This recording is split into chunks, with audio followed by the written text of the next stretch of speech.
ભાઈ સ્ટીફનનો રૂમ કયો છે? અહીંયાથી લે. Okay, thank you.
શું થયું સર? તમે અહીંયા કેમ આવ્યા છો? જોજી અંદર છે કે? એ હજુ સુધી ઉઠ્યો નથી, અંદર જ ઊંઘે છે તમે સર. બંને અંદર જાઓ. શું વાત છે? કેમ આવ્યા છે આ લોકો? મને નથી ખબર. ચાલ મારી સાથે. પોલીસ અહીંયા કેમ આવી છે? ચાલ કહ્યું ને. શું વાત છે? ચાલ ચાલ આવી જા. ચાલ. ક્યાં લઈ જાઓ છો આને? હે અરે શું વાત છે સાંભળો તો. સાહેબ? મને મને ક્યાં લઈ જાઓ છો મારા દીકરાને? હાલ ચૂપચાપ. કાંઈ કરો નહીં. કેમ લઈ જાય છે? ચાલ ચૂપચાપ. ચાલ ચૂપચાપ ચાલ. બાપુજી, ચાલ ચૂપચાપ. ચાલ. અને બેસ ગાડીમાં. કેમ લઈ જઈ રહ્યા છે પોલીસવાળા? ચાલ અંદર બેસ. સીધા ઉભો રે.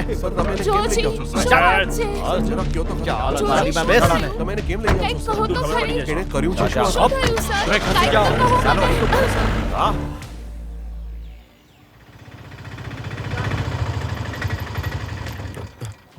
અરે તું પણ ચાલ ને જોય. હું નહીં આવું. પેલો એસઆઈ મારાથી ચીડાય છે. એ મારો ગુસ્સો તમારા ઉપર કાઢશે. તમે લોકો જાઓ.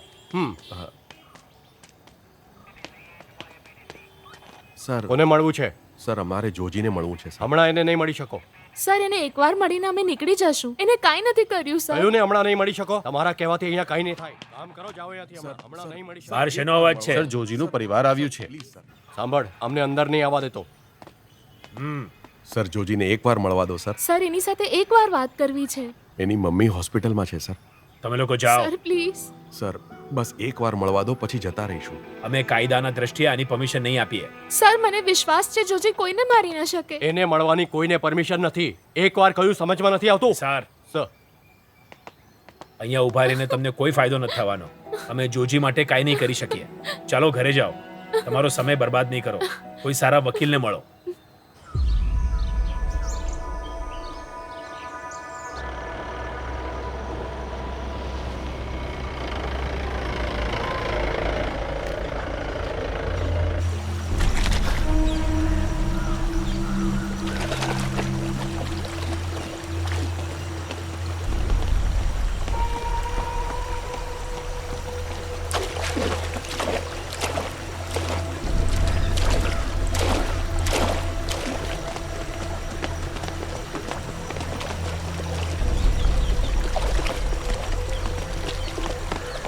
ત્યાં જુઓ, એ ત્યાં ઊભો છે. જલ્દી આવો.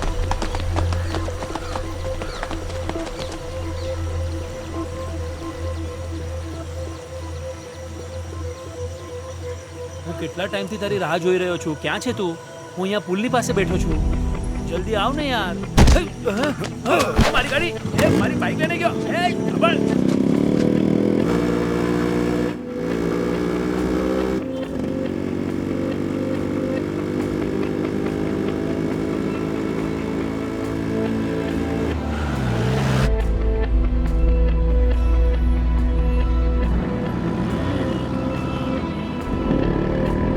નજરોથી દૂર કોઈ દૂર જાણે કોઈ દીપ પડે, દૂર કોઈ કિનારા પર કોઈ દીપ પડે. નજરોથી દૂર કોઈ દૂર જાણે કોઈ बड़े એ બ્રિજ ક્રોસ કરીને આગળ જાય છે ઓવર दूर कोई किनारा पर कोई दीप बड़े आ रस्ताने कोई ये हजी સુધી જોયો નથી કઈ દિશામાં જઈ રહી તો યાત્રાની રેખા શું સાચી છે અધૂરી કોઈ મંજિલ જ્યાં ન્યાય નથી ત્યાં કહે કરવું શું દિલ સાચું તો એ જ સત્ય છે જે મરીને પણ બોલે પડદાની પાછળનો ભેદ ખોલે સાચું તો એ જ સત્ય છે જે મરીને પણ બોલે પડદાની પાછળનો ભેદ ખોલે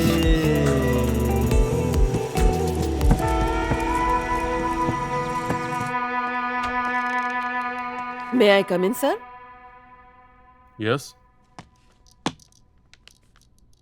હું સિનિયર્સ ઓફિસરના દબાવને બરદાશ્ત નથી કરી શકતો જો એ લોકો અપરાધીને નથી પકડી શકતા તો એ આ નોકરી માટે લાયક પણ નથી તમે બેસી જાઓ તમે ત્યાં શું કરી રહ્યા હતા સર એ હું મીડિયાને કોઈ રિપોર્ટ ના મળવી જોઈએ સર કાલે તમે ચેનલ ઉપર ચર્ચા નથી જોઈ હા સર કાલે પૂરી કી પૂરી ચર્ચા પોલીસની નાકામી માટે જ હતી જલ્દથી જલ્દ આપણે અપરાધીને પકડવો જ જોશે સર મારા ખ્યાલથી સીઆઈ એલેક્સ જોસેફને ઇન્વેસ્ટિગેશન પરથી હટાવવા જોઈએ આપણે એની જગ્યાએ કોને નિયુક્ત કરી શકીએ સર સીઆઈ પ્રદીપ કુમારને નિયુક્ત કરીએ ઠીક છે ચલો એવું જ કરીએ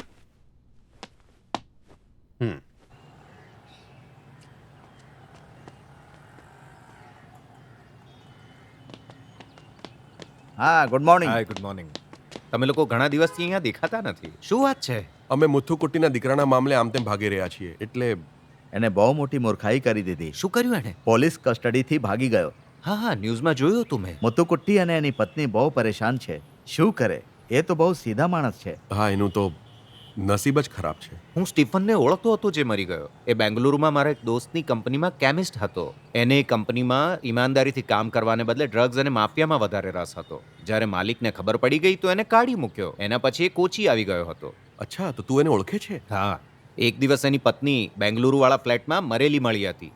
કેટલાક કહે છે કે એને મારી નાખી અને કેટલાક કહે છે એણે આત્મહત્યા કરી લીધી. હવે વાત જે પણ હોય, હમણાં તો એ કેસને દબાવી દેવામાં આવ્યો છે સાવ. બહુ દુઃખની વાત છે.